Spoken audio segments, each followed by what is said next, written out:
राष्ट्रोन्नति के पथ पर नित्य प्रेरणा। एक दिन, एक पृष्ठ, एक विचार। श्री गुरुजी समग्र 12 खंडों का संक्षिप्त रूप भारतीय विचार साधना पुणे द्वारा प्रकाशित किया गया है। मैं डॉक्टर श्रीमती स्वाति सदानंद गोडबोले इन विचारों के एक पृष्ठ को प्रतिदिन वाचन के माध्यम से आप तक पहुंचाने का प्रयास कर रही हूं। यह प्रकाशित विचार हमें प्रतिदिन प्रेरणा देते रहेंगे। आज दिनांक 28 फरवरी का विचार, विजयादशमी का संकल्प। विजयादशमी विजय का प्रतीक है। समग्र राष्ट्र के अंतःकरण में विजय की आकांक्षा जगाने और उसे पूर्ण करने के लिए समाज की सुसंगठित शक्ति खड़ी करने तथा उसके लिए कटिबद्ध होकर खड़े होने का संदेश देने वाला यह दिवस है। इसका अपना पौराणिक महत्व भी है। जिस समय दैत्य मदोन्मत्त हो गए थे और जनता उनसे बड़ी त्रस्त हो गई, तब वह अपनी गुहार लेकर ब्रह्मा के पास पहुंची। ब्रह्मा, विष्णु और महेश की पूंजीभूत शक्ति ने उन दैत्यों का विनाश कर जनता को सुखी किया था। अपने देश में दानवी शक्तियाँ सक्रिय है। इन शक्तियों का विनाश करने के लिए प्रत्येक को अपने अंदर की बुद्धि, भावना एवं शक्ति को केंद्रित करना होगा, ताकि अपने समाज और देश को सुखी, वैभवशाली, विजयी जीवन प्राप्त हो सके। पूंजीभूत शक्ति शील संपन्न, चरित्रवान व्यक्तियों की होनी चाहिए। इसके विपरीत गुणों वाली शक्ति तो जगत के लिए विनाशकारी सिद्ध होगी। यह सत्प्रवृत्ति अपनी पवित्र मातृभूमि के प्रति परम श्रद्धा और भक्ति से निर्माण होती है। भारत की सीमाएं कितनी विस्तृत थी, इसकी कल्पना आज के मानचित्र से नहीं हो सकती। यह तो पराभूत भारत का खंडित मानचित्र है।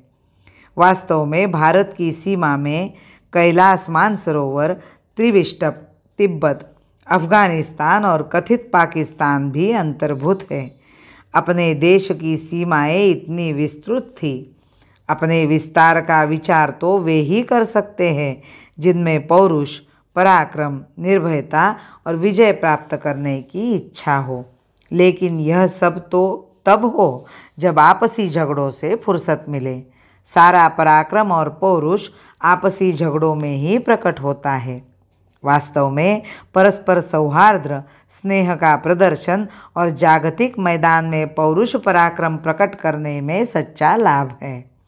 भारत के पुत्र रूप समाज से हिंदू समाज का ही बोध होता है। इस भूमि के साथ जुड़ी हुई कला, स्थापत्य, दर्शन आदि सभी हिंदू समाज के कारण विकसित हुए हैं। भारत का प्रत्येक पहलू हिंदुत्व से परिपूर्ण है। हिंदू जीवन प्रणाली ही भारत के जीवन वैशिष्ट्य को बनाए रखने वाली है, किंतु दुर्भाग्य से आजकल इसी को निंदनीय समझा जाने लगा है। जगत में अपने स्वत्व के अस्तित्व का निषेध करने वाला पापी यदि कोई होगा तो वह हिंदू समाज में ही मिलेगा। समाज को एक सूत्र में गूंथने वाली भावना शक्ति कि मैं भारत माता के पुत्र रूप हिंदू समाज का अंग हूँ, भाषा, रहन सहन की विभिन्नता के बावजूद संपूर्ण समाज के साथ एक रस, एकात्म हूँ को प्रत्येक अंतःकरण में जगाने से ही यह दुरवस्था समाप्त होकर स्वाभिमानपूर्ण जीवन का निर्माण होगा।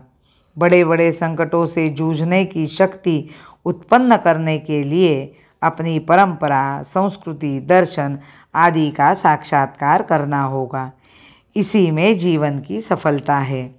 मुक्त प्राणों में हमारे देश का अभिमान जागे, मुक्त प्राणों में हमारे देश का अभिमान जागे। स्कंध पर अब भार अपने, कर्म का अवसान भागे। स्कंध पर अब भार अपने, कर्म का अवसान भागे। कर्म का अवसान भागे। भारत माता की जय। वंदे मातरम।